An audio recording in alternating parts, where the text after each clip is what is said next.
Tiempos vacíos. Tremendo título, ¿eh? Y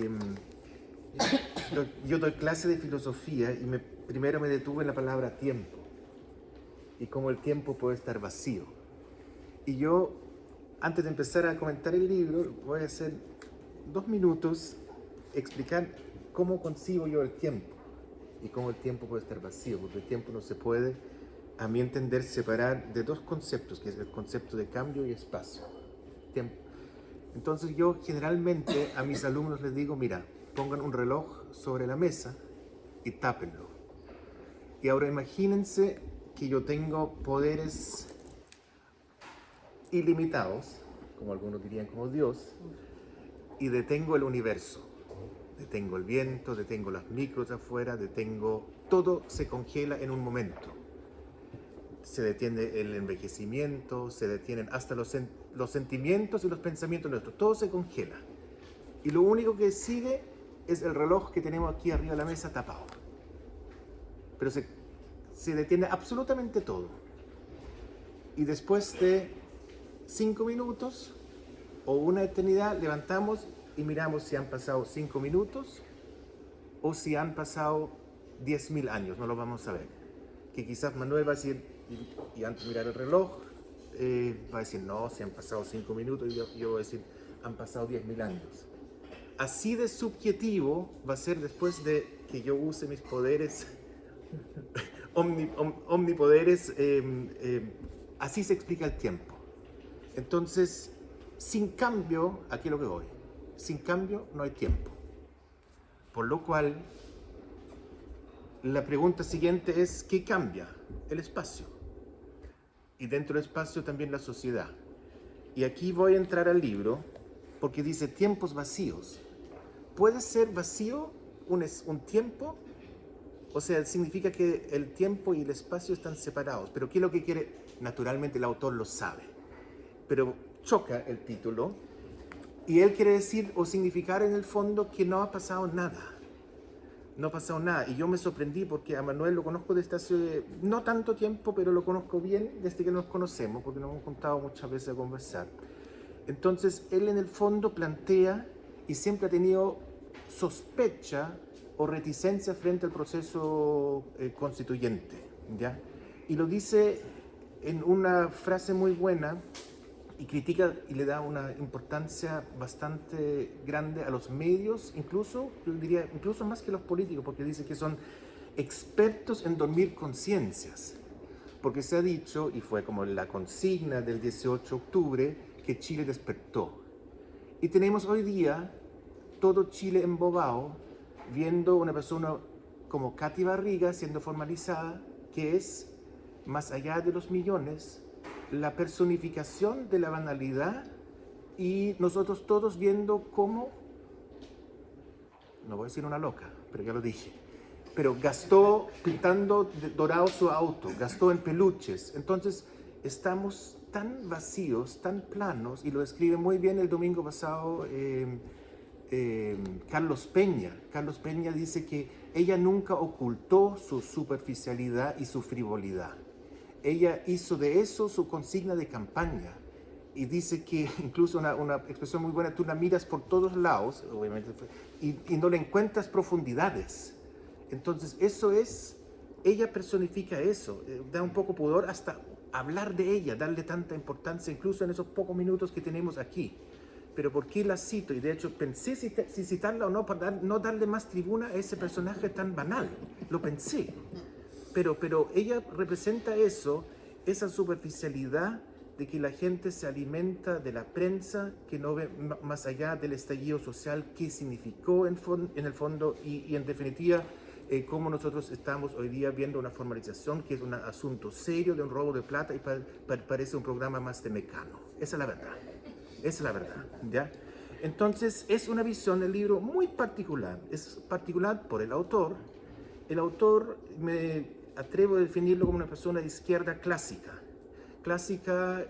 que no ha migrado ni evolucionado como lo dicen algunos, sino él se mantiene en una visión particular de izquierda chilena, que ha escrito, es el libro 13, 13, 12 y es el 13, y que es una especie de protocolo, porque es prácticamente casi una reflexión al día. Es, si ustedes la ven, al día una reflexión, no todos los días de los tantos días que duró el proceso constituyente, pero cada vez que se producía cierto hito o seguramente le surgían las ganas de escribir algo, escribía el día, pone la fecha arriba y las reflexiones del día.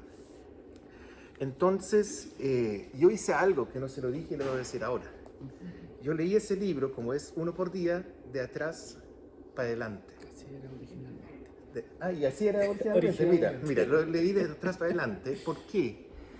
Yo, con todas las tonteras que he estudiado en la vida, me he pasado por distintas escuelas esotéricas y toqué con... Y cada una, por loca que sea, deja algo. Y una se llama el Rosacrucismo. Y el Rosacrucismo te enseña a meditar del presente hacia atrás. ¿Por qué? Para que tú en tu vida veas la secuencia de causa y efecto, ¿ya? Entonces dije, ya, voy a aplicar ese principio, ir hacia atrás.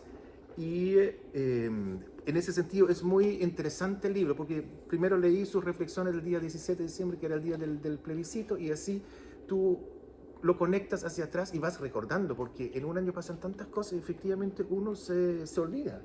Y más encima tiene una ventaja, porque lo conecta con ciertas noticias nacionales, como la muerte de, por ejemplo, de quien que murió en Estado, de Kissinger, etc.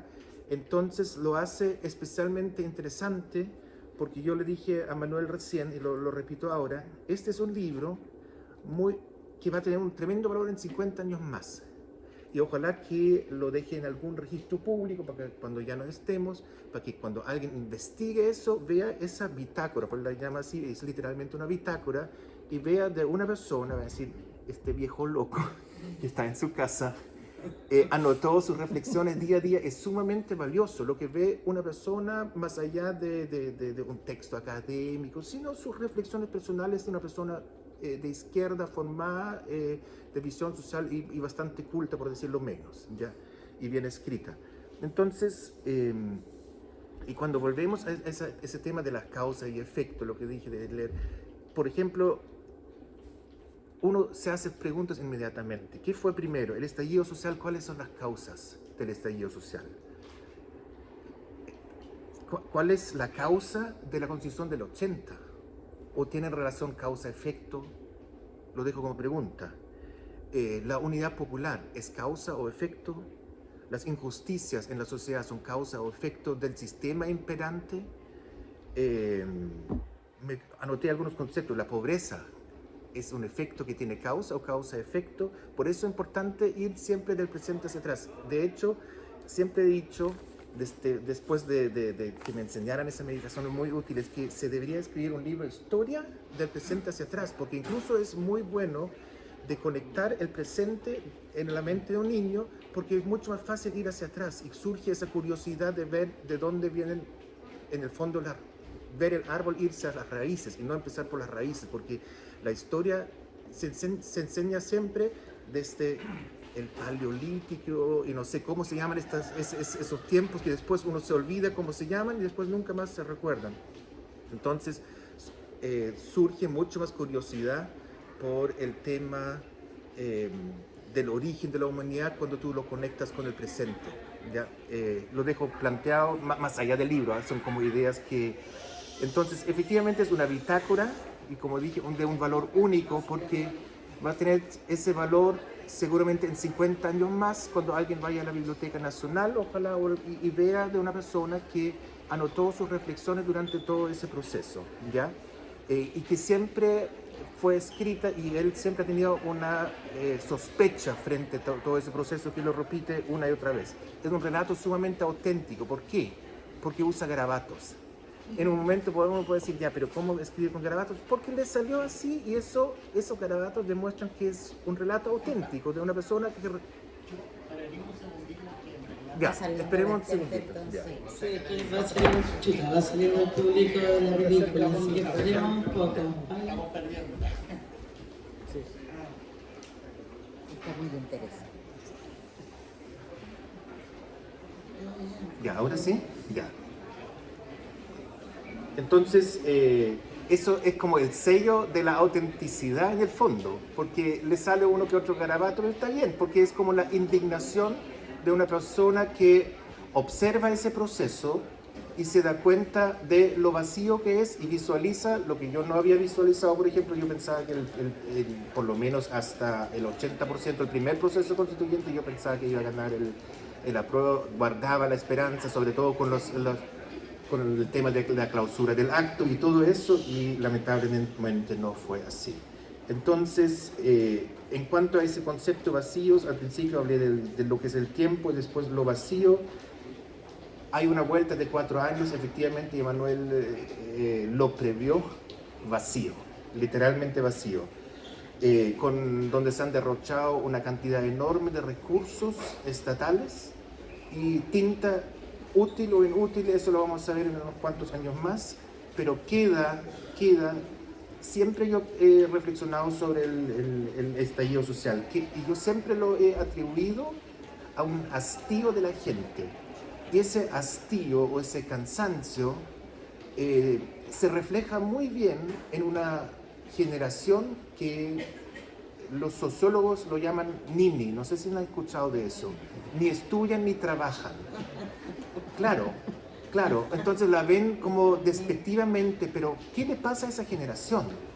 Esa generación ha visto a sus papás trabajar de lunes a lunes, de pagar su casa y no dormir por no poder pagar un crédito, de pagar las ISAPRES transpirando, de pagar colegios transpirando, de pagar universidades transpirando, de pagar, no sé, hasta el parto de la guagua, pagarlo en 36 cuotas porque no saben cómo pagarlo. Entonces, esta generación llega a ser adulta y dice, quiero pasar por lo que pasó mi papá y mi mamá, quiero pasar por eso, y claudica frente a eso. Claudica o se rebelan, hay que ver qué es lo que es en el fondo. Y eso es la cantidad de gente que estuvo 1 millón y tanto en la Plaza Italia, gente común y corriente, que decía, este sistema no da para más. Yo pago dividendo, ISAPRE, AFP, todo de mi bolsillo y la sociedad no mejora.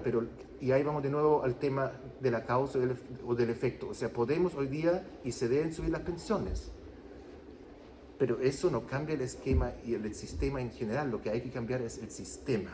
Y con eso termino y lo dejo como reflexión, porque en el fondo a lo que hoy día nos enfrentamos, y lo dijo Milei en su momento, dijo el colectivismo versus, él lo llama el capitalismo, pero no es el colectivismo versus el capitalismo, es el colectivismo versus el individualismo. Y eso se resuelve con una sola pregunta. ¿Qué es mejor, individualismo o colectivismo? Lo bueno que él ya no habla de comunismo, porque la palabra comunista asusta, pero es lo mismo. Comunismo y colectivismo es lo mismo, porque es la sociedad organizada con la conciencia que todos nos ayudamos mutuamente en una situación de horizontalidad. Entonces, se resuelve con una sola pregunta. ¿Cuál sistema es mejor, el colectivista o el individualista, por no decir egoísta? ¿Y cuántos habitantes somos en el mundo? 8.000 millones.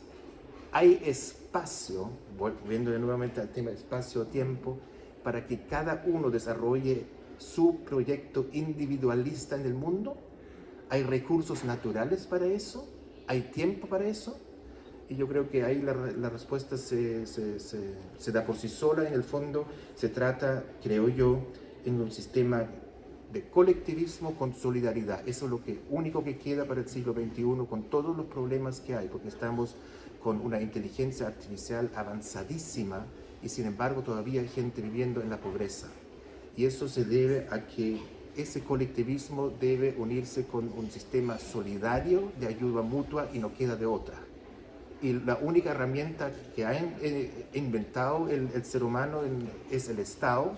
No hay otro, hay fundaciones, pero no otros sistemas, pero en definitiva lo que funciona a nivel país es el Estado, y por lo cual yo creo que esa es la vía. Y en definitiva el proceso, porque es difícil explicar el libro sin sin referirse, mira, cuando tengo que presentar un libro, uno tiene que quedarse con el libro, no tanto con sus reflexiones personales. Pero para terminar con el libro, voy a leer el último inciso, porque yo los invito de leer de atrás para adelante. Y el último inciso está muy bonito, tiene hasta una referencia bíblica. Y dice: sabemos que esta derecha obstruccionista no se va a quedar tranquila y seguirá molestando y jodiendo como lo ha hecho desde el primer día que se instaló el gobierno del presidente Boric. Acá es donde tenemos que estar firmes y muy atentos, mansos y pasivos como un ave, astutos y sagaces como una serpiente, y nunca perder la ternura en medio de la dureza que nos toca vivir. Muchas gracias, Manuel. Gracias.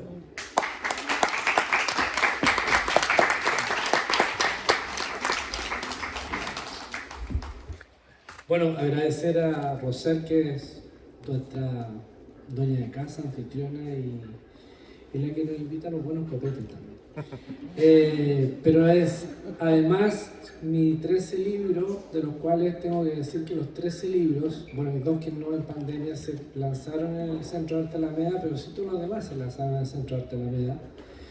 Y ha sido como una aposta, o sea, yo llevo 15 años ya metido en el mundo de las letras y tengo 13 libros, un cuento infantil entre medio. Y este libro nace justamente, como bien lo decía Magdalena, los presentadores, del 4 de septiembre del 2022 hasta el 17 de diciembre del 2023. Coincido bastante con lo que dice Bienfrem, tiempos vacíos, tendríamos que filosofar. Yo opino lo mismo, que los tiempos no se vacían, pero en este caso sí, porque lo hago como una forma de darme cuenta que durante 4 años jugamos en círculos redondos, o sea, nos metimos en una espiral y volvimos al mismo punto. Seguimos con la constitución espúrea y fraudulenta de Pinochet y no avanzamos en lo más mínimo. Probablemente el estallido social termina en la pandemia y la gente se duerme cuando Chile despertó, gritábamos en la calle. Cuando nosotros en la calle también pedíamos la salida de Piñera y no una nueva constitución. Por eso no soy partidario de la nueva constitución, ni siquiera en el primer proceso. Yo siempre lo digo públicamente. Esa noche del 15 de noviembre del 2019 se hizo una mesa coja en donde un puñado de políticos trasnochados le propusieron al país un acuerdo de paz. O sea, le aceptaban la guerra a Piñera para salvarle el culo a Piñera, que lo dejó expuesto acá. Y eso es lo que hicieron.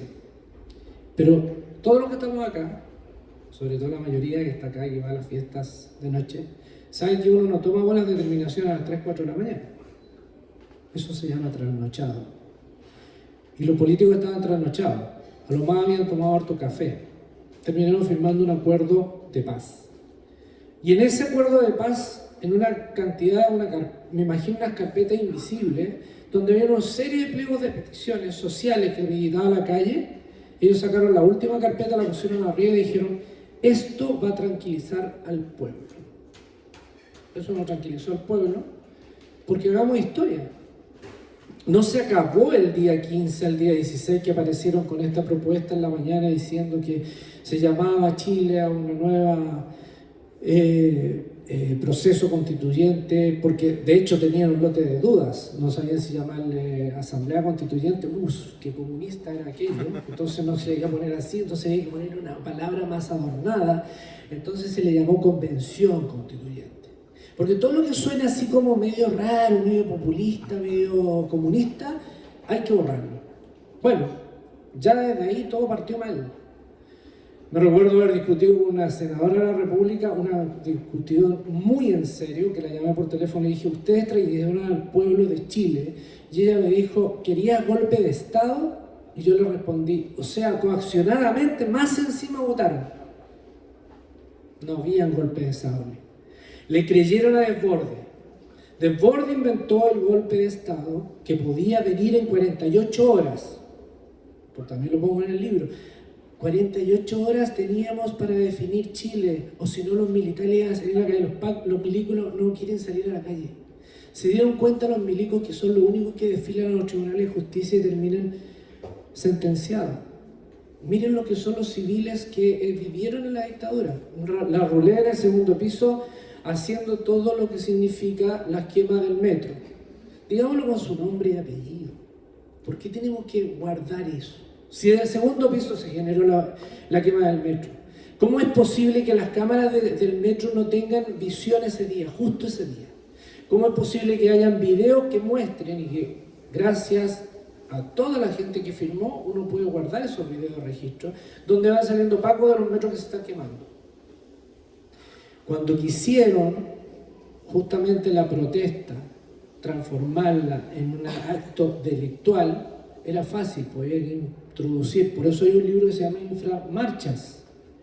El centro de Alta Alameda lo quemaron los pacos, no lo quemó la Roset Forba fumando sus caños, lo quemaron los pacos. Entonces, seamos claros.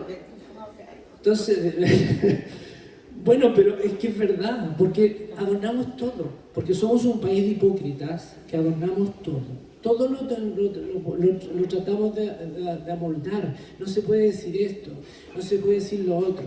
Los políticos le salvaron el culo a Piñera y se salvaron el culo ellos. Porque ¿cuál es lo que dice en un momento la diputada Sepúlveda? Dice: ahora van por Piñera, mañana viene por nosotros, tomemos una determinación. Mirando a todos sus diputados de la misma tribuna. Bueno, salieron con eso, el día 15, el día 16, pero ahí no funcionó porque la protesta siguió. Yo le puedo decir que la protesta siguió y la Rosel me lo podría confirmar porque ella vivía en el área de la protesta. La protesta se extendió hasta el 8 de marzo, que es el gran día de las mujeres que hacen una gran marcha en la Alameda. 8 de marzo ya del 2020. ¿Qué detiene la protesta social? La pandemia. Si no es pandemia, Piñera se va. Es más, Piñera va a darse una vuelta a Argentina no hace muchos días, también está aquí porque lo hizo antes de que yo terminara el libro, a decir que había habido un pseudo golpe sui generis. Pero si el tipo se paseaba y se sacaba fotos en la Plaza de Dignidad. Entonces, vamos tapando todo, vamos tapando la historia. Pusieron una placa en el metro recordando a los caídos de la revuelta social y la Evelyn Matei dijo que eso era impresentable y hay que sacar esa placa. La sacaron ayer, la pusieron antes de ayer, la sacaron ayer. Vivimos en un país que ocultamos nuestra verdad. Claro, ¿quién oculta más la verdad? Los que tienen las manos llenas de sangre. La Evelyn Matei y toda esta banda de zarapastrosos de la derecha que cada día se muestran más iguales a lo que fueron en los años 70. No cambia la raíz. No cambia la raíz que protegía a Paul Schaeffer, que decidían ir a escuelas de verano a la Colonia Dignidad, La Raíz, Longueira, todo lo que hoy día nosotros los vemos con cargos. El presidente del Senado, un tipo que también apoya a este tipo de gente. Dimos la vuelta en círculo. Y volvimos a tener un presidente del Senado como el que hay hoy día, que debiera estar en la cárcel, porque es cómplice activo y pasivo. Piñera les puso los cómplices pasivos. Yo digo que son cómplices activos. Si lo único que les faltó tomar una metralleta, para eso tenían a los pacos y los milicos. Pero sí ellos hacían y proponían. Y lo volvieron a tratar de hacer. Yo lo digo en una parte que están tratando, estamos hablando justo dentro de este proceso, están tratando de hacer una suerte de vuelta a la manzana para hacer aparecer a Boric como un Salvador Allende y probablemente de otra manera lo podrían terminar acabando. Es más, en el libro Los 50 años yo hago el último texto, un texto de fantasía diciendo qué sucedería hoy día si se diera un golpe de Estado. Probablemente a Boric no lo bombardearían, pero lo tratarían de llevar a las mazmorras, si es que no lo sacan del país. Pero más allá de eso, siento que en los tiempos vacíos, en estos tiempos que yo voy generando desde ese 4 de septiembre, donde se genera esto que nosotros pensábamos que íbamos a ganar 2 semanas antes, nosotros sabíamos algunos que no nos daban los números, pero uno tenía que seguir jugando el juego. Y ahí viene el tema, porque conmigo lo hemos conversado, porque participo de ese proceso, porque al final, claro, me meto en el proceso sin haberlo querido, pero sí termino participando del proceso, asesorando por lo menos a un candidato que después es constituyente y conociendo todas las bases del proceso constituyente, cómo se genera desde el primer día, teniendo ya un obstruccionismo de 41 metidos adentro. Recuerdan a Marinovich diciendo proceso constituyente de mierda, diciéndolo a todos los medios de comunicación. Generando en los medios de comunicación, nunca se llamó a un miembro del proceso constituyente a hablar del proceso. ¿Quiénes hablaban del proceso constituyente? Un Lavín que anda perdido, con otros más. Esos eran los que se ponían en los platós de televisión. Los medios coaccionadamente trabajan para la derecha, no es que sean especiales, son medios coaccionados en la derecha y pagados por la derecha. Por lo tanto, en este país, como no tenemos medios de comunicación que podrían ser más allá del ciudadano, hay unos cuantos más que son además digitales, no todo el mundo tiene el acceso a lo digital. Bueno, era fácil crear. Error del proceso constituyente anterior, 388 artículos era mucho.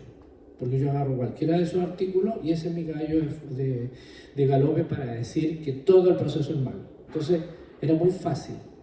Una constitución demasiado extensa donde tú te vas a buscar las cosas que son casi como se prepara una comida. No. Y tenía la posibilidad de decir, bueno, si la logramos tenemos una constitución peor que la que vivimos hoy día. Un detalle que pongo también en el libro. La constitución que escribe Republicanos es el discurso político de Milei. Exactamente igual. Si ustedes leyeran el discurso político de Milei para presentarse, está escrito en el proceso constituyente de los republicanos chilenos. ¿Y por qué pasa eso? Porque las derechas en el mundo empezaron a crear plantillas. España tiene una plantilla que viene de Vox. Cuando hablan de Rusia, bueno, Putin tiene una plantilla que genera el amigo de los de Vox. Los recursos de donde vienen dos norteamericanos que son senadores que sacan los recursos para entregarle a todos estos, y te vas bajando por América Latina, te vas a encontrar los Uribe en Colombia, y te vas a encontrar a Bolsonaro en Brasil, a Milei y su grupo, que hoy día está a menos de un mes, ya tiene un gran revuelo social. Acá en Chile tenemos a Kast y otros cuantos más, que ya no es querido Kast porque hay unos republicanos que son más extremos. ¿Qué nos pasa con la sociedad? Eso es lo que me pregunto cada vez que abro y veo gente que se transformó en testaferros de la derecha. ¿Qué les pasó? ¿Por qué se pasaron al otro lado? Cuando crean estos partidos amarillos, demócratas, ¿qué es eso? Además, y esto lo dejo como para la posteridad, 450.000 militantes tiene este país, en todos los partidos, de derecha a izquierda. 450.000 personas deciden por 18. Y no deciden 450.000. Residen las cúpulas de esos 450.000. Algo nos está pasando ahí, que no lo entendemos. ¿Por qué? Porque no hay liderazgos. Porque los liderazgos se han ido muriendo y porque los partidos no se renovaron. No entró gente a los partidos. Cuando yo veo cómo se hacen los nuevos partidos, cualquiera sea, tómenlo, sacan, desvalijan uno y crean otro. Pero no es que entren nuevos militantes. Entonces no es que crezca con un nuevo partido el número, no hay militantes nuevos. Eso significa que hay un círculo vicioso y están metidos dentro de una burbuja. Miran las cosas que les interesan. Súper bien el tema de la Katy Barriga, como lo tomas tú, porque en el fondo es verdad.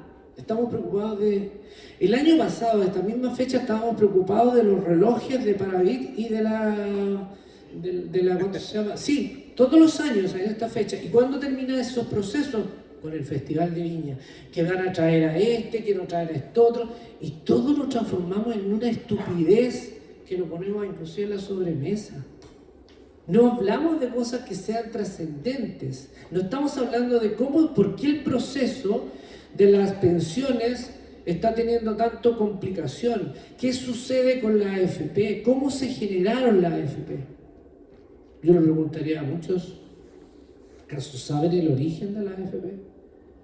Aparte de salvar a la banca en su momento, con un préstamo del Estado de Pinochet a la banca, las platas quedaron justamente en manos de privados. ¿Quién tiene las platas hoy día? 5 o 7 personas. Cencosud, los Falabella.